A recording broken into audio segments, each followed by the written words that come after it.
Bucknell feel they're being indoctrinated, what does it say about all the other seemingly normal campuses around the country? Next stop on the road trip, San Luis Obispo, California, the home of Cal Poly.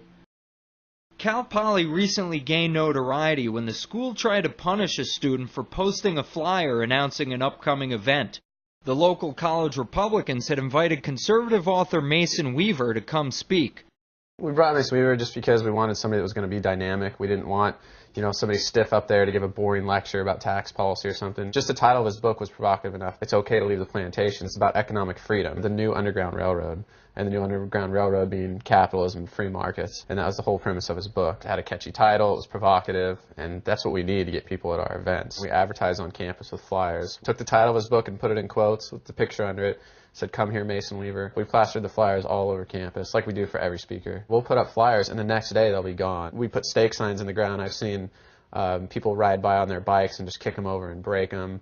We'll put stake signs up the next day. We'll see them all sticking out of the trash can. I don't think that other flyers get torn down quite as vigorously as ours do.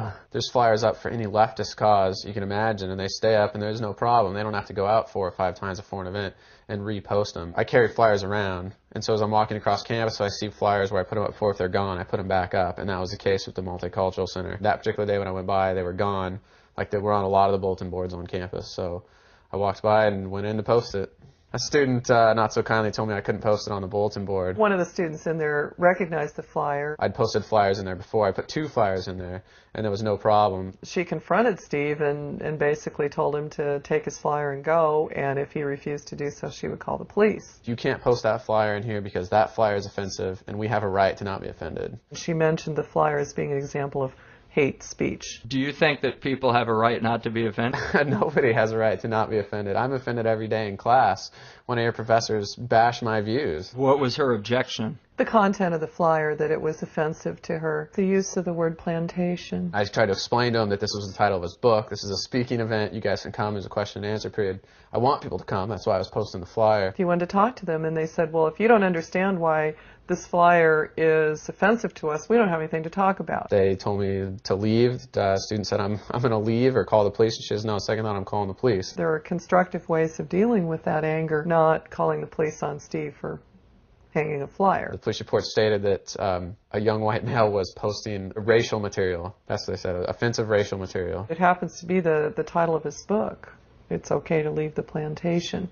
So it wasn't the flyer per se, it was Mason Weaver's book title on the flyer. So I left. He called me very frantically. He said that they had called the police. The police did actually show up. He was very upset, and he asked me what he should do. There's been a complaint against it. You need to come to Judicial Affairs, and they would not tell me what it was. You need to make an appointment for this week to talk to the Director of Judicial Affairs. This is during my finals week. I called my parents. I said, listen, I think I'm in some kind of trouble here. I don't know what's going on, but I want you guys to be here. My parents drove 2.5 hours to get here. We went to the meeting, and they wouldn't let us videotape the meeting. They didn't want any record of this meeting. It was myself, both my parents, the Director of Judicial Affairs, Ardith Tregenza, and the Vice President of Student Affairs, Cornell Morton. He referred to me as an identifiable young white male member of the Cal Poly College Republicans. And he says, although it's not exclusively white or male, there's some implications. Being a white male, blonde-haired and blue-eyed, that I was a flashpoint for these students' anger. That was the exact word. Just me being white, blonde-haired, and blue-eyed, that I was somehow prone to offend people that didn't look like me. We're all students of the same age. We all go to the same school. There was more the same about us than was different. I've never thought, okay, this person doesn't look like me, they're automatically going to hate me, or they're going to not like me, or I'm going to somehow just offend them by being in their presence. At one point, he suggested to my parents, he looked at my dad and suggested that I was maybe raised in a manner to not treat other people respectfully. They wanted me to see a university psychologist to discuss emotional barriers. I have some emotional disorder because I'm conservative. Something's got to be wrong with me. You need to write letters of apology to these students and make an appointment with a psychologist. They handed me a sheet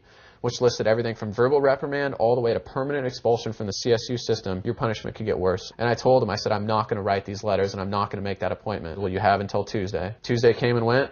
I got a letter saying that the hearing was scheduled. It was very unfortunate on the part of Cal Poly. They, I think, in their own minds realized that it was a First Amendment issue and that they couldn't do anything straightforward with Steve. It's clear the university wants to charge him with something.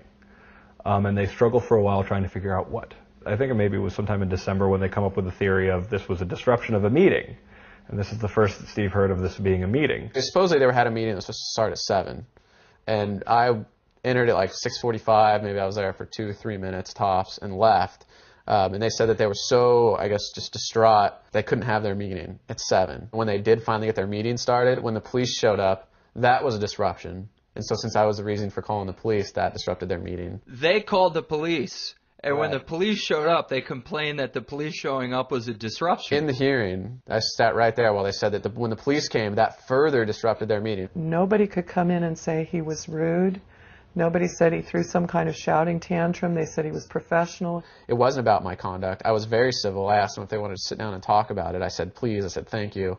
I wasn't violent or rude in any way. So nobody could point their finger at Steve and say he misbehaved. The police report did not contain any of the claims that they made subsequent to... No, it was all about the flyer. Everything was about the flyer. It was nothing about a meeting. It was nothing about disruption. It was just, this is racial material that he's posting on campus. I think we knew going in, and I had advised Steve going in, do not expect this to have a happy ending. I was in there with myself and Dr. Freeberg. My role there was to advise Steve as I could because they refused to let him have an attorney present. The person who was presiding over the case was an attorney. He wasn't allowed to have an attorney of his own. An attorney is asking me questions, trying to interrogate me.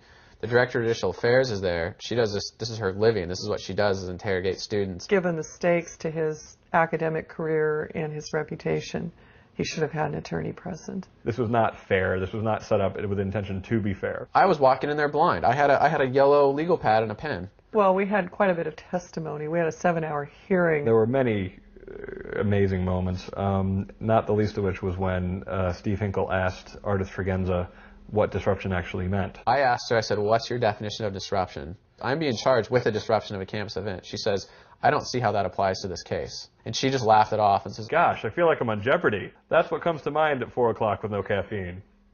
and she says, I don't know, I'm not a dictionary. You don't need to be a lawyer to understand that if you can't even define what somebody is charged with, you have a little bit of a problem. And they found me guilty, obviously. Well, they found him guilty of disruption, which was ridiculous enough.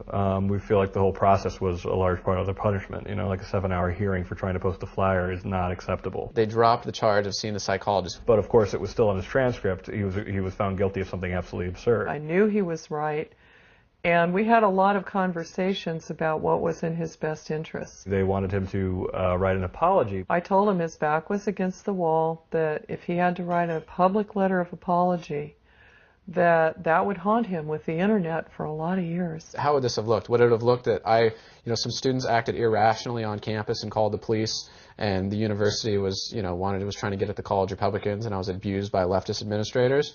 Certainly not. It would have came back as, here's Steve Hinkle, who has a problem with black people, and he had to have the police called on him because he was putting up racist material. I didn't want that on my record. I'm not going to start out my career as a young adult having that skeleton in my closet. He was prepared to let Cal Poly, kick him out. I didn't know what was going to happen to me. There was completely the possibility that I was going to get kicked out of school for this, or I was going to even get suspended. After they found him guilty, he contacted us. I frankly thought that it was going to be another case that we resolve in like 10 minutes. We've caught them red-handed. They've got to back down. This is absurd. Fire warned them that it was going to come out in the media unless they solved this, and the university didn't heed their warning. Fire got involved, and it hit the news. It was on Fox News, it was on CNN, LA Times. Cal Poly was savaged in the press. After a lot of media attention, the university sent me a letter. They're not going to pursue the charges anymore. We succeeded in getting them to give up on trying to get the apology. But they didn't say they were dropping the case. So I still had this guilty charge on my record. The university not just taking the additional step of saying, and we're going to expunge this from his records, that would have ended the case. Fire basically says you need to expunge the student's record, you need to make this right. They refused to do it.